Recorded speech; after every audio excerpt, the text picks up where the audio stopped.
Subscribe the channel for latest updates. Press the bell icon. Get ready for the dictation. At the count of 3, 2, 1, start.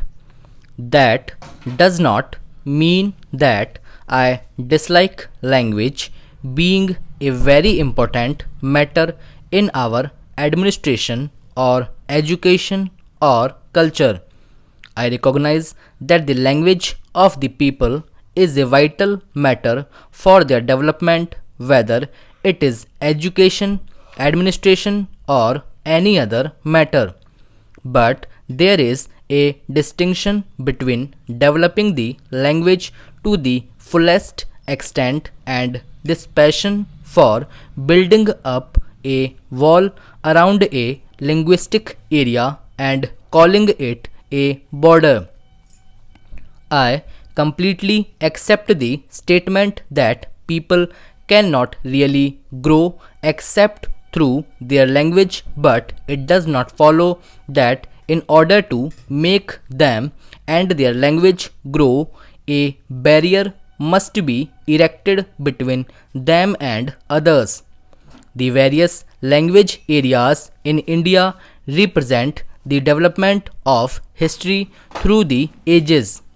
But drawing a hard and fast lines between two areas is, I think, carrying it too far. As a matter of fact, it just does not matter where you draw your line.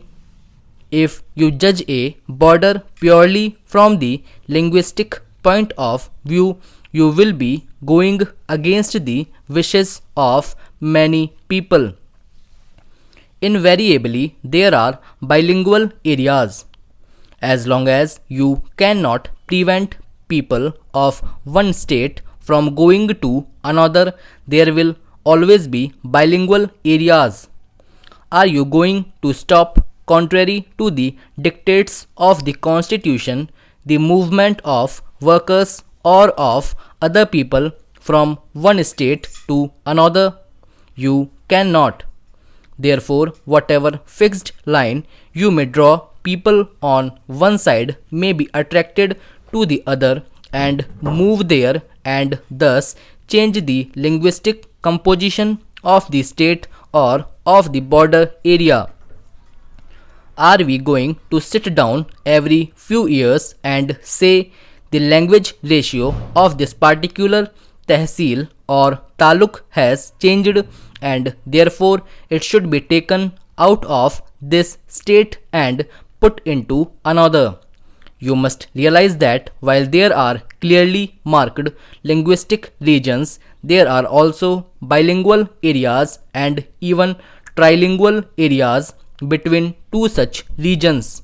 And whatever you may draw your line, you do justice to one group and injustice to another. Para. From the language point of view, good reason, good logic and good argument can be found for each side of every case. This is the difficulty.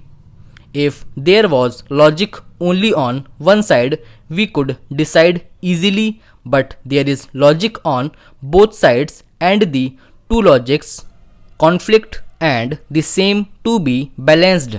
Para. You may balance them and say that one argument is stronger than the other.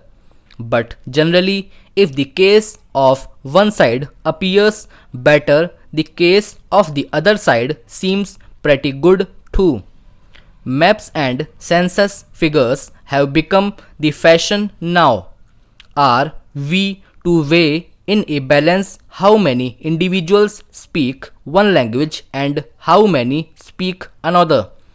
It will lead to all kinds of fantastic situations.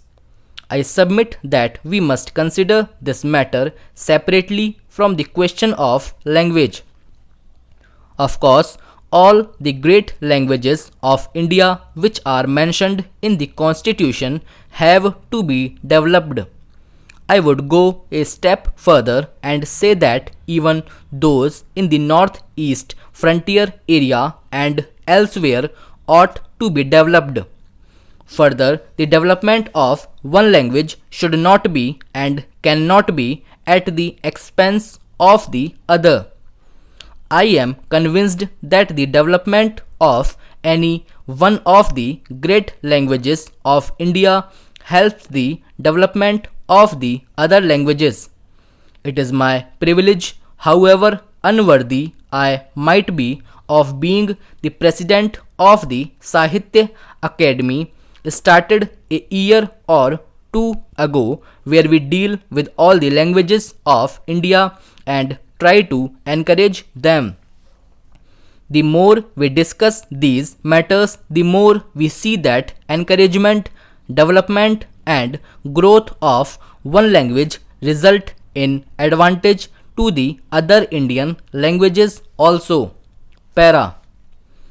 Going one more step, I would say that the knowledge of a foreign language helps the growth of an Indian language. If we are cut off from foreign languages, we are cut off from the ideas that are contained in those foreign languages and from technology which is part of modern life. Therefore, let us not think of excluding a language. Quite frankly, I do not understand the way some people are afraid of the Urdu language. I am proud to speak Urdu and I hope to continue to speak Urdu. I just do not understand why in any state in India people should consider Urdu a foreign language or something which invades their own domain. Urdu is a language mentioned in our constitution. I object to any narrow-mindedness in regard to Urdu. Para. It is no use dragging philology into these language controversies.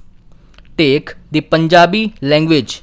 We have heard learned arguments about the origin of Punjabi and the Gurumukhi script and how far it is connected with Hindi and so on, as if the source was of paramount significance.